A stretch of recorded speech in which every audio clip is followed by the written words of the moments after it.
unfolded within the very walls meant to protect and heal, a place where lives are saved, not taken.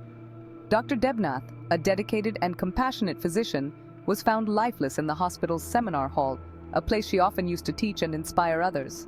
The scene, gruesome and heartbreaking, painted a picture of unspeakable brutality, a stark contrast to the healing environment of the hospital. Evidence pointed to a vicious assault, a struggle, and a desperate attempt to silence a young life full of promise.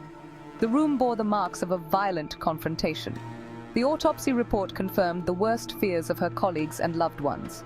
Dr. Debnath had been brutally raped and murdered, a fate no one could have imagined for her. The details, too horrific to recount, revealed the sheer savagery inflicted upon her. Bruises covered her body, and her neck was broken, a testament to the violence she endured. The signs of sexual assault were undeniable, leaving no doubt about the nature of the crime. The report, a chilling document, became a testament to the violence that had cut short a life dedicated to alleviating suffering and bringing comfort to others. The news of Dr. Debnath's murder sent shockwaves through the hospital and beyond, reaching the wider community and sparking outrage and sorrow. The corridors, once bustling with life and activity, were now draped in an eerie silence, a stark reminder of the tragedy that had occurred. Grief and disbelief hung heavy in the air, as those who knew her struggled to comprehend the loss. Colleagues who had worked alongside her, shared meals with her, and laughed with her struggled to come to terms with the horrific reality that had shattered their world. The patients, for whom she had been a beacon of hope and healing, mourned the loss of their beloved doctor, leaving flowers and messages of love and gratitude at the hospital entrance. The initial response from the hospital authorities was chilling in its indifference. Their lack of empathy was palpable, as if the tragedy was just another inconvenience. There was a sense of urgency, not to seek justice for Dr. Debnath, but to contain the scandal. Meetings were held behind closed doors and the focus was on damage control. Rumors of a cover-up began to circulate.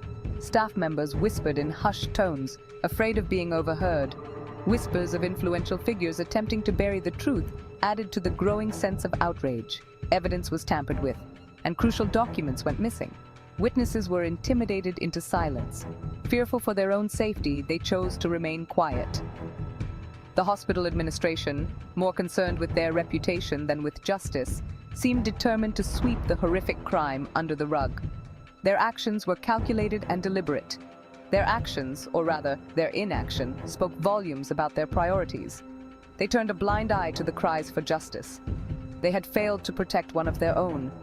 The loss was felt deeply, yet the response was cold and detached. And now, they were failing to ensure that her killer was brought to justice. The community's outrage grew, demanding accountability and transparency. The medical community, outraged by the hospital's response, rose up in protest. Doctors, nurses, and medical students took to the streets, demanding justice for their fallen colleague.